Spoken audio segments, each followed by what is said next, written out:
Saturday mornings were sacred in our house. That was my ritual: wake up early, grind some beans by hand like it mattered, then sit by the window with the newspaper I still insisted on having delivered. Kaylee liked to sleep in and I liked the silence. It was the one part of the week I could count on feeling peaceful. But not this time. I was on my second sip of coffee when I noticed it. A shirt, not folded or tossed aside, hung deliberately on the laundry room door like it belonged there. Except it didn't. It sure as hell didn't. I walked over slowly, drawn like something magnetic. It was a dress shirt, crisp, clean, and not mine. High-quality fabric, the kind that practically shimmers under light. Light blue, with subtle white striping and French cuffs. Even the hanger looked foreign, thicker, wood-grained. Definitely not from our usual plastic pile. The tag said a name I didn't recognize. Some European brand I couldn't pronounce. I reached for it and noticed the smell. Clean, but not detergent. It smelled like cologne, something fresh and expensive. The scent was faint but masculine. Confident. The kind of smell you remembered. I took a slow breath and something tensed in my chest. Then I saw it on the floor, a small, white button. Still warm, as if it had been ironed just minutes before and then lost in a hurry. I knelt down to pick it up, feeling a weird chill at the back of my neck. That shirt wasn't just hanging there. It had been placed. Recently. I heard Kaylee coming down the hall, humming softly like she always did when she had something on her mind but didn't want me to ask about it. She was dressed early, hairstyled, makeup already done. She looked effortlessly put together, but a little too perfect for a lazy Saturday. Morning, she said, breezing into the kitchen with a smile. I held up the shirt. Didn't know we had company. She glanced at it, and for half a second, I swear, I saw something flicker in her eyes. A recognition. But it vanished so quickly I couldn't be sure. Oh, she said lightly, walking past me. That's from the charity dinner last week, remember? Someone must have left it behind. She poured herself a cup of coffee, back turned, calm as ever. The one here at the house? I asked. Yeah. You know how it is. Everyone was drinking, talking, trading jackets. It probably got mixed up. I stood there, still holding the shirt. So, someone just left without it? Kaylee turned around, leaned against the counter, and took a sip. Travis, it's just a shirt. I'll call around if it bothers you. Probably belongs to one of the guys from the board. I nodded, but the tension in my chest didn't ease. Which guy? I asked. She shrugged. I don't know. Maybe Brad? Or one of the interns? Does it matter? That part got to me. The way she brushed it off. Like I was being ridiculous. Like it was a non-issue. I wanted to let it go. I really did. But something about the shirt, it stuck in my mind like a splinter. I walked it back to the laundry room and hung it again, more carefully this time, as if I might uncover something by the angle of its sleeve or the press of its fold. I stared at it a little too long. That shirt didn't feel like a forgotten item. It felt like a fingerprint. Like someone had left a piece of themselves here, quietly, intentionally. The rest of the day felt off. Kaylee was cheerful, too cheerful. She cleaned out the pantry, played soft jazz on the speaker, even suggested we go out for lunch, which she rarely did unless she had a reason to be seen in public. We went to our usual spot, but something in her energy was just slightly off. Like she was performing. She reached for my hand across the table, something she hadn't done in months. I looked at her, really looked at her, and saw the effort behind the gesture. It wasn't affection. It was control. Later, when I brought up the shirt again, casually, as if it had just crossed my mind, she laughed. Still on that, she said with a smirk. You're acting like it's evidence in a crime show. She kissed me on the cheek before walking upstairs. Don't worry, Detective Clark. I'll solve the case. Shirtless Man Mystery 2025. I laughed weakly, but the sound rang hollow in my ears. That night, while Kaylee was asleep beside me, I found myself on my phone, Googling the brand on the shirt. Turns out it wasn't just European. It was boutique. The kind of clothing line that doesn't show up in local stores. You have to seek it out. It screamed intention, sophistication, money. And maybe that was what really bothered me. The shirt didn't just not belong to me, it didn't belong to us. It didn't belong in our world. I laid awake for hours, staring at the ceiling. I wanted to believe Kaylee. I wanted to trust her.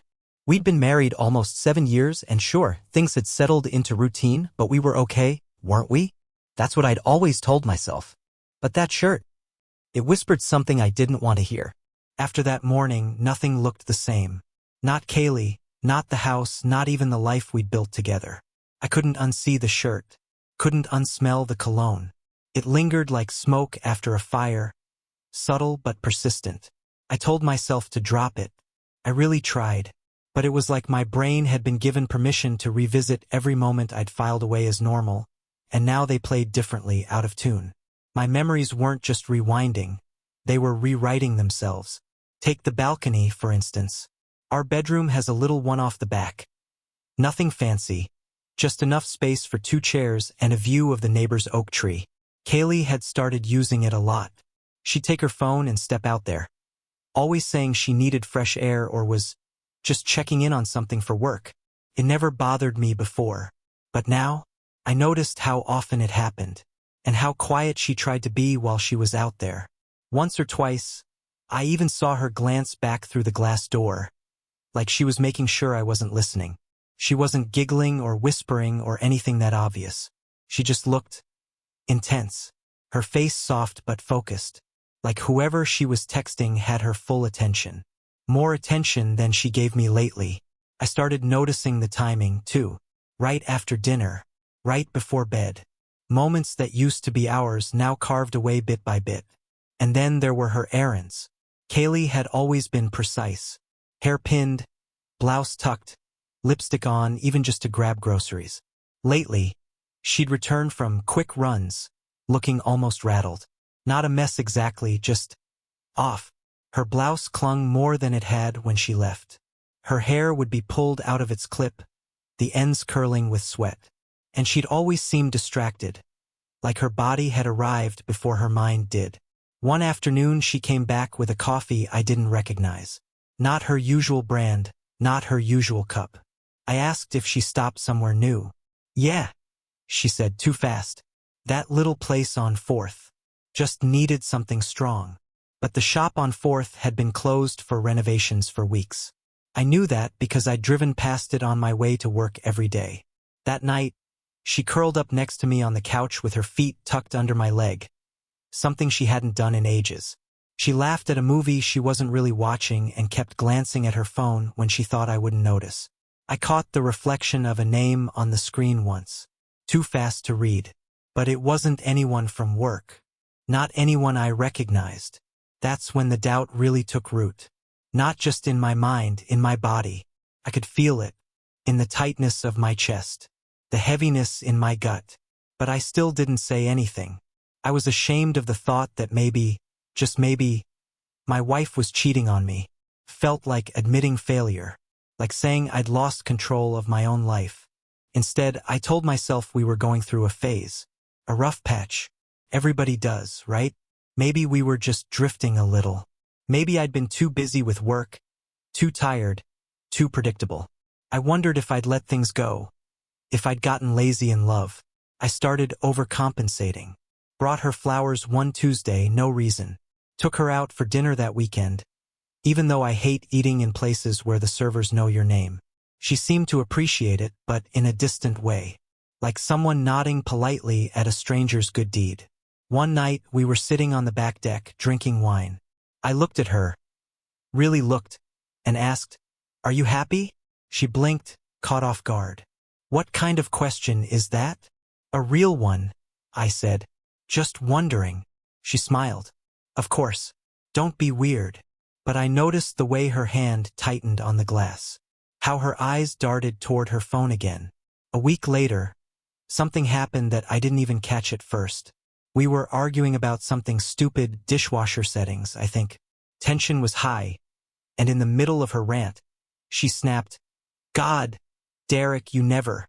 She stopped, blinked, tried to cover it with a cough. "You what?" I asked. "I said babe," she said. "You misheard me." I let it slide, but I hadn't misheard. I wasn't drunk or distracted. She called me Derek. That name hung in the air like a dropped knife. I didn't know a Derek, at least not one she'd ever mentioned. But the way she shut down after it, how quiet she got, made it clear that whoever he was, he mattered. I told myself again to let it go, that I was being paranoid, that relationships weren't made or broken by a single misstep. But the pattern continued. She changed her perfume. Subtle, citrusy, not the musky floral she'd worn for years. I noticed the first time she wore it because she put it on before a supposed work meeting. A scent she hadn't bought with me, one I didn't recognize. When I asked about it, She just said, felt like something new. She started skipping meals. We used to cook together, taco nights, pizza from scratch. Now I'd come home and she'd say she'd already eaten. Leftovers never showed up in the fridge. No dishes in the sink. Just an empty claim. The worst part was how normal she tried to seem. Like she was working overtime to keep the mask from slipping. But it did slip. Little by little. Like when I noticed her laptop had a new password. We never kept secrets like that. We even shared a calendar. Or when she actually flinched when I reached over her shoulder while she was texting. Said she wasn't feeling well. Had a headache. But her laughter came easier around others. Her glow came back, but not with me. And I started to feel like I was watching someone I used to know from across a pane of glass. Close enough to see, too far to touch. That was the hardest part. The absence. The slow retreat. We still lived in the same house. Slept in the same bed. But she was slipping away in pieces. Not all at once, but over time.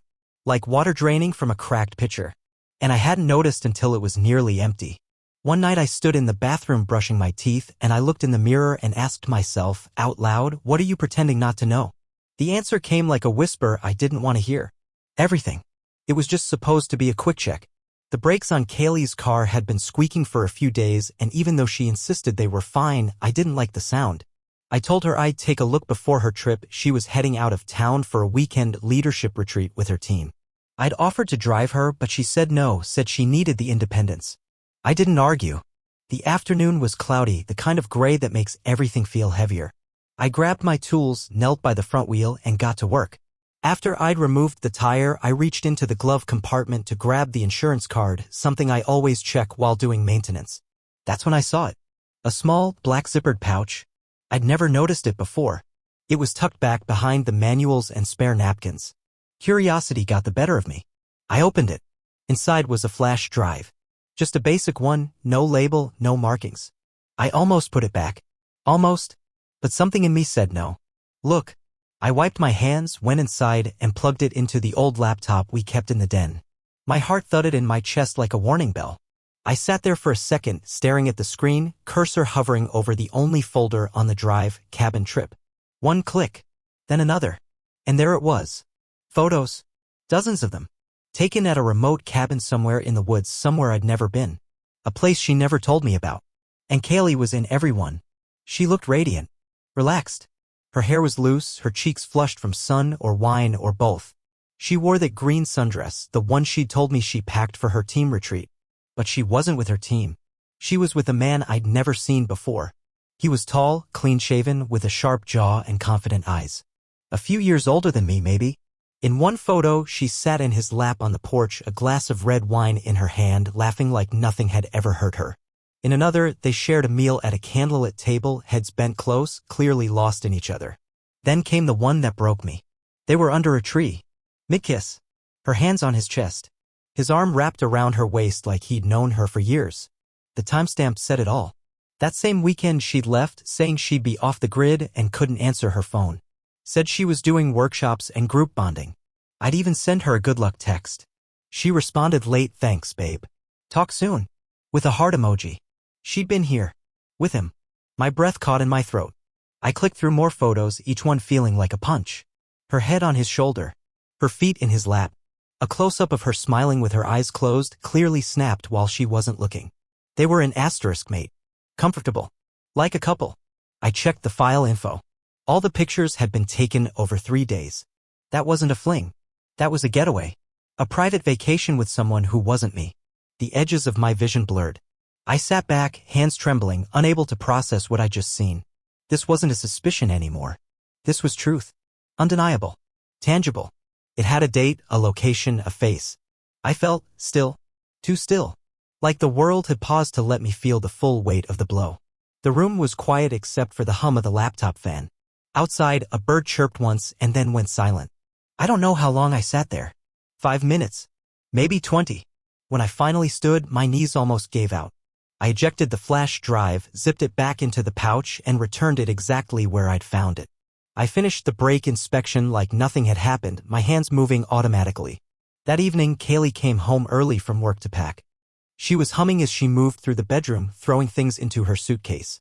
I watched her from the doorway, wondering how she could look so casual, so composed, so unaffected. "Don't forget your charger," I said. She smiled. "Already packed. You're sweet to remind me, though." I nodded, then walked away. That night, I barely slept. I lay in bed beside her, eyes open, staring at the ceiling fan as it turned slowly above us. She shifted in her sleep, murmured something soft, and reached for me. I stayed still. Every second burned. The next morning, she kissed me goodbye, luggage in hand, keys dangling. "Wish me luck," she said. "Good luck," I replied, my voice steady. I watched her drive away. Then I went back inside and printed the photographs. Not all of them. Just a few. Enough to tell the story without having to say a word. I slipped them into a plain white envelope. I added a note card inside with just one sentence, "I know." Then I placed it on the kitchen table right next to 2 plane tickets we'd bought months ago for our anniversary. A trip we were supposed to take together. I stared at that table for a long time. Everything was arranged neatly. Deliberately. The evidence. The broken promise. The silence. I didn't wait for her to come home. I packed a bag, grabbed my truck keys, and drove. My brother lives about 40 minutes out on a small piece of land near the river. He keeps a trailer in the back for fishing weekends. I asked if I could use it for a while. He didn't ask why. I didn't want to hear the questions. Didn't want sympathy or outrage. I just needed space. Air. A place where her perfume didn't cling to the curtains. Where my bed didn't whisper lies to me every time I lay down. I stayed up that night sitting on the steps of the trailer, staring at the stars. I thought I'd cry. I didn't. The pain felt too big for tears. It sat in my chest like a stone, unmoving, heavy. The betrayal didn't feel like something sharp. It felt like erosion. A slow, grinding away of everything I thought we had. Until one day, I looked up and realized there was nothing left. I didn't tell anyone what I found. Not at first. Not even my brother. He let me stay in the trailer without questions, just dropped off clean linens and left me a spare key. We weren't the talking type, not about things like this. He must have sensed something was off. I was quieter than usual, which was saying something. But he didn't pry, and I didn't offer.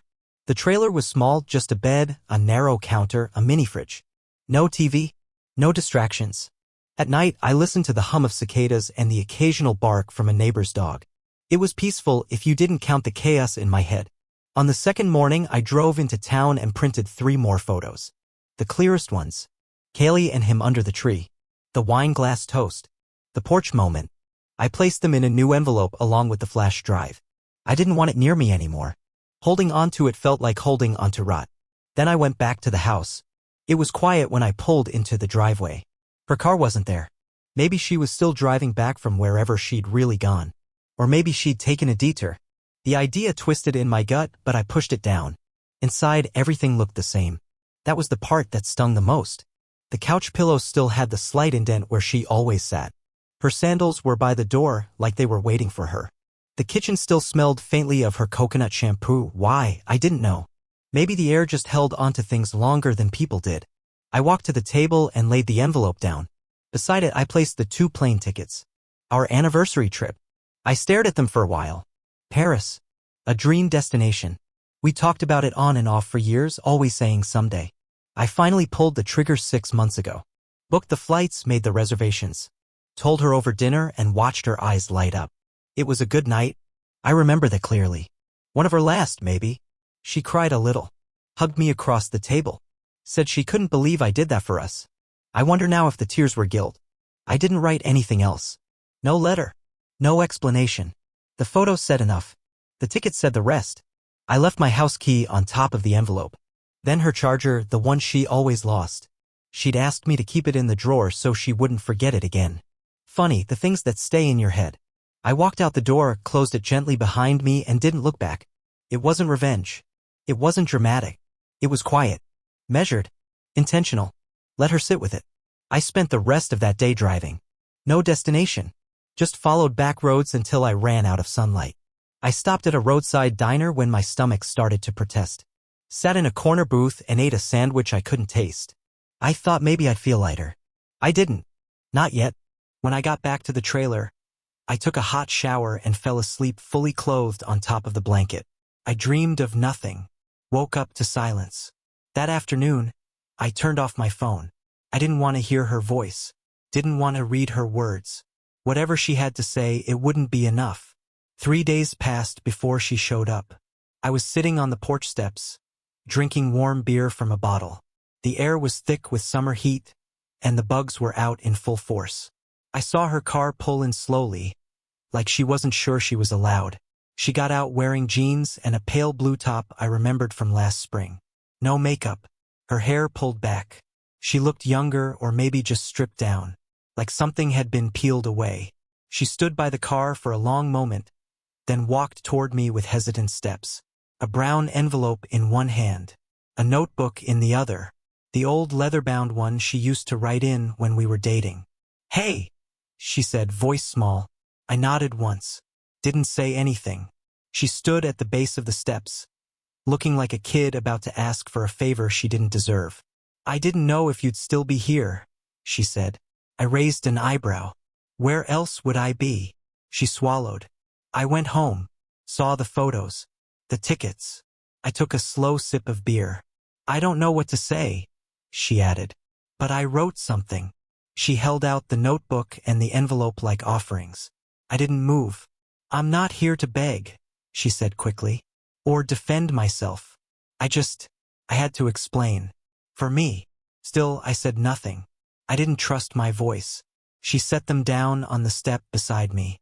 "I didn't mean for it to happen," she said, and I finally looked at her. Her eyes were rimmed red, like she hadn't slept in days. "At first it wasn't anything, just someone who listened, who made me feel." She stopped, corrected herself. "No, that doesn't matter. What matters is that I let it happen. I did this." I stared at her. "Why now?" She shrugged, a helpless gesture. "Because I can't pretend anymore. And because you didn't yell, or text, or call. That silence. It was worse than a fight. I wanted to say something sharp, something final. But all I managed was, "What do you want from me, Kaylee?" She shook her head. "Nothing. I just needed you to know that I know. That I broke something I can't fix." A pause. "I'm sorry," she added. "Not like the kind of sorry that hopes for a second chance. Just, I'm sorry I became this version of me." She looked down at her hands. "I didn't even recognize myself in those pictures." I said nothing. The air between us pulsed with everything unsaid. Eventually, she turned and walked back to her car. No tears, no theatrics, just left the notebook and the envelope sitting next to me. I didn't open either right away. That night, I sat on the step again, letting the crickets drown out my thoughts. I stared at the notebook, its worn spine catching the light. Eventually, I flipped it open. She'd written pages. In her slanted handwriting, she talked about the miscarriage. One I didn't even know she had. It happened last year, apparently. She never told me. Said she didn't want to burden me. That it didn't feel real until it was gone. That something broke inside her that day and she never quite figured out how to glue it back together. She wrote about the numbness, the feeling of floating through her own life. How I tried so hard to fix things when what she needed was just someone to sit in the dark with her. And how, when I couldn't give that, she went looking for someone who could. Not because he was better, just because he was available. None of it made me feel better, but it made me feel something. A sadness that sat deeper than anger. I set the notebook aside and picked up the envelope. Inside was a single letter. One page. I read it once, then again. Then I folded it back up and put it away. I didn't text her, didn't call. I just let the silence return. Because sometimes, silence says more than any words ever could. I didn't touch her letter again for 3 days. I kept it tucked inside the notebook, like I couldn't quite admit it existed. Every time I passed it on the shelf in the trailer, my eyes flicked to it, but my hands stayed still. I didn't want to reread her pain. Not yet. But her words wouldn't leave me. A miscarriage.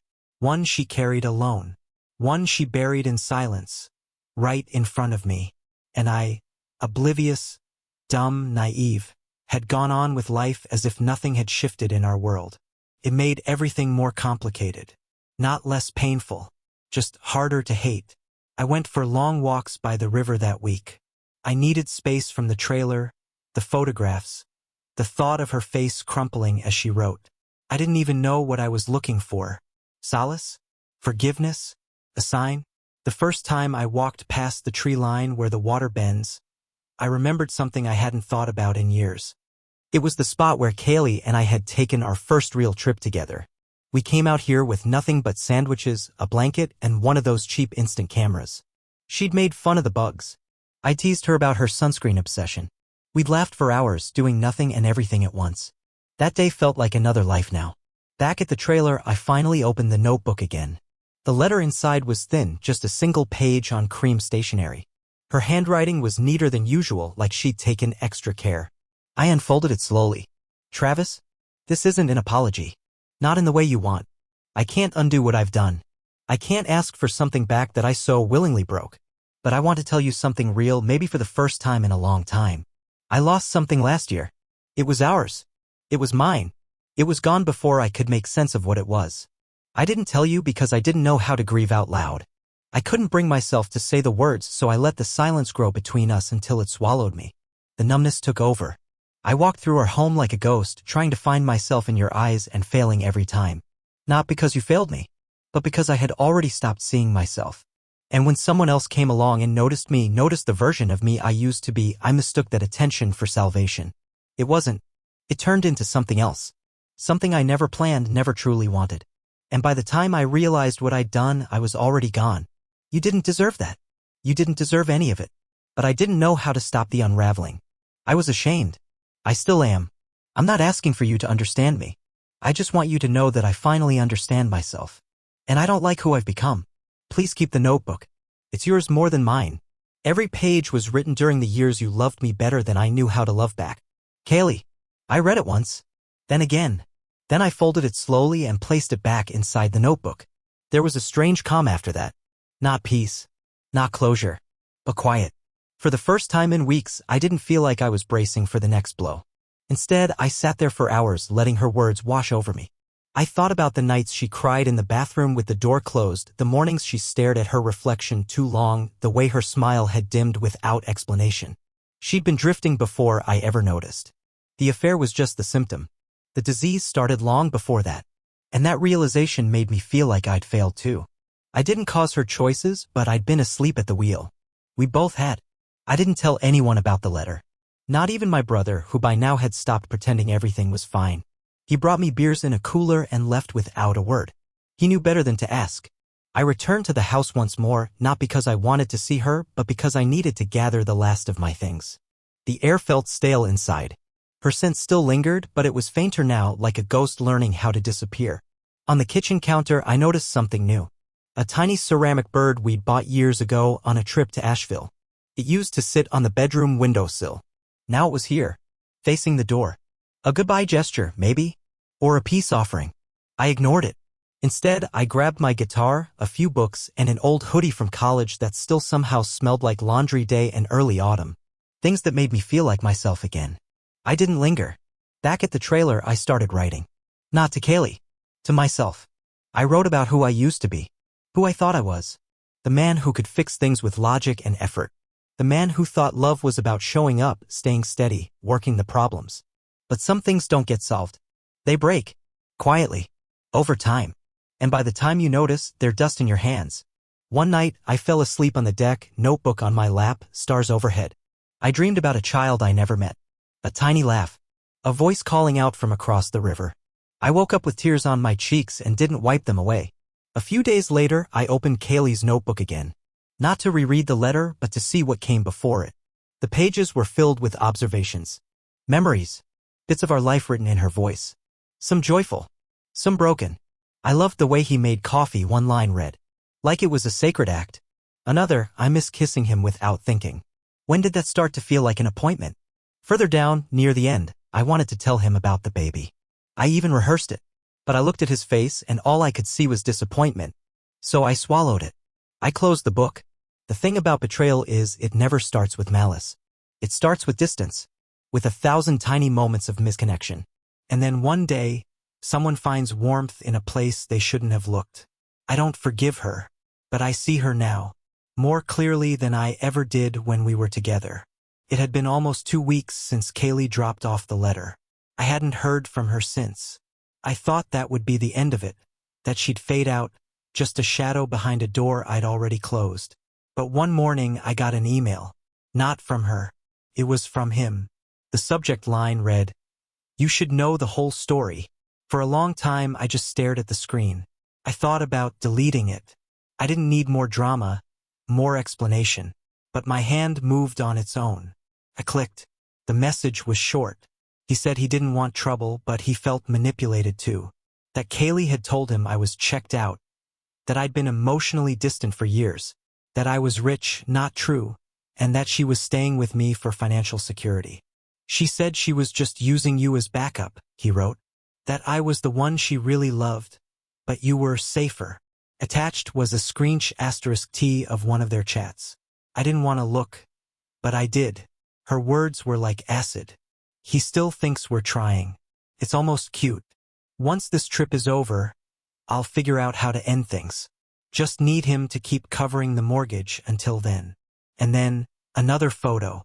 The same man, Kaylee, and someone else, a third guy, on a beach, laughing, tangled together like the summer was theirs to devour. I stared at the screen for a long time. I felt hollow, numb. Not because of the cheating, not even because of the lies, but because none of it had been real. She hadn't just betrayed our marriage. She'd played us both, lied in both directions, built her world on convenience, on control, on keeping one foot in every door. And now all the doors were closing. Spring came late that year. The trees hesitated to bloom.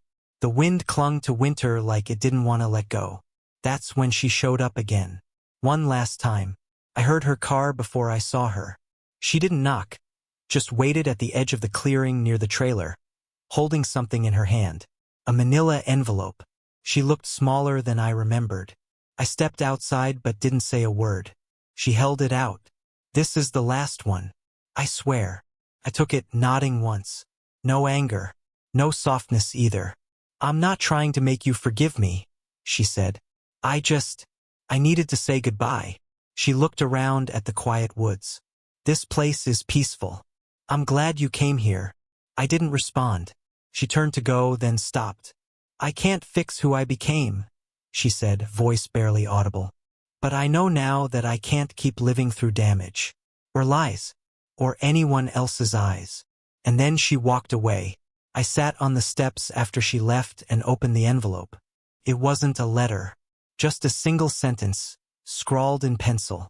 "I don't know who I am without the ruin." I let the wind take it.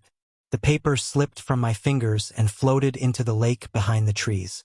That was the last time I saw her. No grand closure. No dramatic end. Just silence. And in that silence, a strange kind of freedom.